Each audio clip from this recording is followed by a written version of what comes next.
Merci Madame la Présidente. Je suis Samarti Chakma. J'exprime au nom de l'association La Voix des Djouma, GAIB, CST et la Fondation Daniel Mitterrand sur la situation des Djouma, peuple autochtone du Bangladesh. Nous espérions une amélioration de la situation des minorités après le succès du mouvement étudiant contre les discriminations qui a conduit à la suite du gouvernement de Sheikh Hasina le 5 août 2024.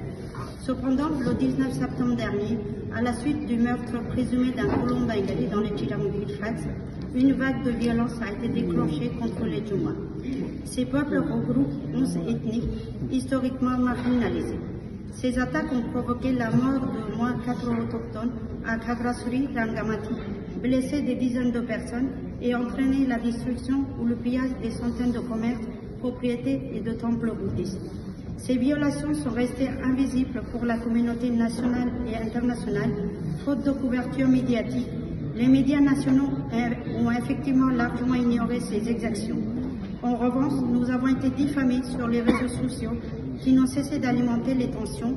Aucun média bangladais n'a relayé la communiqué de presse du 11 novembre 2024 de Global Association for the Indigenous People of CST qui demandait la publication du rapport d'enquête gouvernementale sur ces attaques.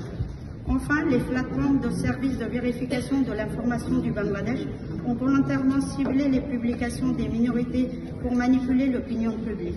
Ainsi, le média Dismiss a publié un article le 29 septembre 2024 minimisant les violences dans les Chilangiri Tracts sans mentionner les campagnes de désinformation provenant de la majorité musulmane bangladaise.